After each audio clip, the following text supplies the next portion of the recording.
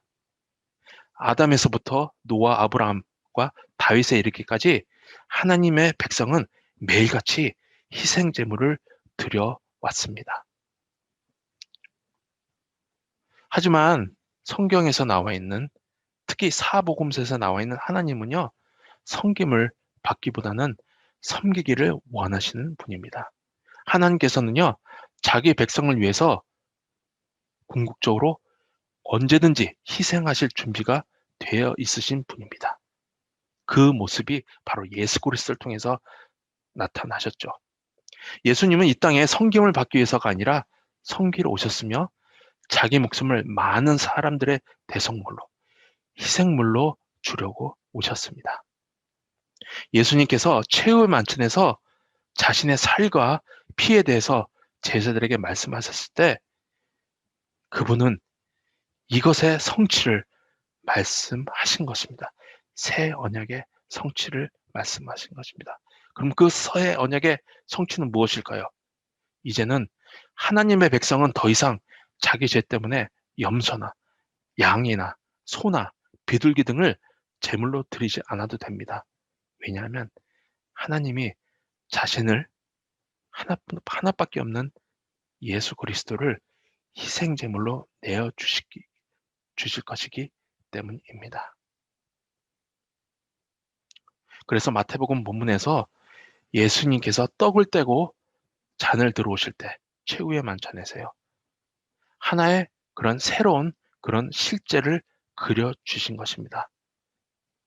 즉, 땅과 하늘 사이에 예수님의 몸이 십자가에 매달리시고 그 못 박힌 손에서, 상처에서, 또한 창으로 찔린 옆구리에서 흘러나오는 피가 그 사건을 시각적으로 정교하게 묘사하셨습니다. 자, 세 번째, 최후의 만찬은요, 하나님의 날을 기대하는 만찬입니다. 마태복음 26장 29절 30절 말씀을 함께 봉독하도록 하겠습니다. 그러나 너희에게 이르노니 내가 포도나무에서 난 것을 이제부터 내 아버지의 나라에서 새 것으로 너희와 함께 마시는 날까지 마시지 아니하리라 하시니라. 이에 그들이 찬미하고 감람산으로 나아가니라. 아멘. 여러분, 인내는요, 자연스럽게 오는 것이 아니라 학습해야 하는 미덕입니다. 또한 우리가 알고 있는 기독교 신앙에는요, 내재된 기다림과 기대에 관한 무엇인가가 있습니다. 자, 질문 하나 드리도록 하겠습니다. 우리가 살고 있는 현대사회에서 우리로 하여금 이러한 기다림의 시간을 인내하면서 즐기지 못하게 하는 것들이 무엇이 있을까요? 너무 많죠? 하지만 제가 몇 가지 질문을, 예를 들어보도록 하겠습니다. 첫 번째, 신용카드입니다. 크레딧 카드. 신용카드만 있으면 지금 당장 아마존이나 다른 것을 통해서 뭐든 살 수 있는데 왜 저축을 하겠습니까?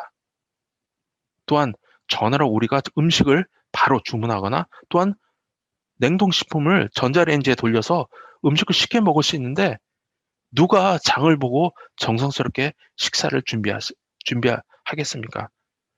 사실 우리 한만교회 우리 여성 성도님들은 이렇게 정성스럽게 장을 보시고 정성스럽게 식사를 준비한다는 것을 잘 알고 있습니다. 그래서 감사드립니다. 또한 핸드폰으로 전화를 하거나 문자를 보내면 바로바로 연락할 수 있는데 왜 그렇게 시간을 들여서 편지를 보내고 그렇게 며칠을 기다려서 우편물을 받기까지 그렇게 기다리겠습니까? 이게 바로 우리가 살고 있는 현대 사회의 현실입니다. 자, 작은 다락방에서 예수님께서 제자들과 함께 마지막 유월절 식사, 즉 최후의 만찬을 하시면서 말씀하셨습니다. 그 말씀하신 오늘 29절에서 37절 말씀은요, 정말 아름다운 예수 그리스도의 약속이었습니다. 예수님께서는 이제 포도나무에서 난 것을 마시지 못하실 때지만, 왜냐하면 이제 십자가에서 곧 죽으실 것이기 때문이에요. 하지만 제자들과 함께 앞으로 아버지 나라에 들어가서 그들과 함께 다시 마시게 될 것을 그렇게 약속하는 것이었습니다. 수천 년간 이스라엘 유대인들은요, 하나님의 나라를 기다려왔습니다. 그래서 오늘 이 최후의 만찬을 통해서 예수님께서는 그 수천 년간 기다렸던 하나님의 나라가 오는 것에 관해서 말씀하고 계시고, 또한 사랑하는 제자들이 그 기쁨에 참여하게 될 것이라고 약속하셨습니다. 아멘. 장차 이 말 하나님의 나라의 메시지는요, 우리에게 희망이 되고 즐거움이 되며 성취의 메시지입니다. 그래서 우리 믿는 그리스도인들이 전심으로 열망하는 이유입니다. 아멘. 이 최후의 만찬 이후에 예수님과 제자들은요, 노래를 부르면서 그 밤 시간에, 노래를 부르며 어둠을 향해 나아갔습니다. 감람산으로 나아갔습니다. 이와 같이 장차 임할 하나님 나라를 위한 믿음과 열망의 축제에 힘입어 우리도 이 땅에 구세주로 오신 예수님을 찬양하는 마음으로 이 세상의 어둠을 헤쳐나갈 수 있기를 간절히 기도합니다. 아멘. 자, 저희가 이제 두 번째 소주제인 구원자 예수님께서 최후의 만찬을 베푸시는 것을 함께 공부했습니다. 자, 결론으로 가겠습니다. 성경에서 우리가 발견하는 가장 위대한 명령 가운데 하나는요, 기억하라, remember입니다. 기억한다는 것은요, 우리가 어디에서 왔으며 무엇을 이 세상에서 겪었는지에 관한 우리의 정체성을 재정립하는 것을 뜻합니다. 또한 기억한다는 것은요, 과거를 들여다보면서 우리의 진정한 정체성을 굳건히 하는 것뿐만 아니라 미래를 향한 사명을 강화하는 것입니다. 그리스도인들은 그렇기 때문에 주의 만찬에 함께 참여합니다. 주의 만찬에서 하나님의 계획과 자기 백성의 유익을 위해서 목숨을 희생하여 섬기신 그 그리스도를 우리는 함께 기억해야 합니다. 예수님께서는 승천하여서 지금 하나님의 우편에 앉아 계신 그 그리스도께서는요, 주의 만찬을 통해서 성찬의 떡과 포도주에 영적으로 우리와 함께 임재하십니다. 성찬에 참여하여 그리스도를 기억하는 한 사람 한 사람은 그리스도의 죽음과 부활에 함께 참여합니다. 아멘.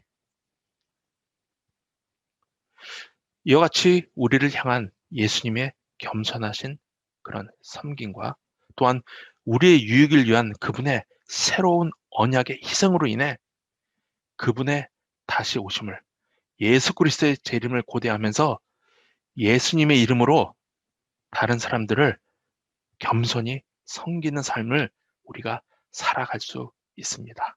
아멘. 자, 우리가 오늘 배운 것을 또 삶에 적용하도록 하겠습니다. 하나님은 우리에게 그리스도께서 이루신 일을 되돌아보고 그리스도의 다시 오심을 고대하게 하는 주의 만찬에 참여하라고 말씀하십니다.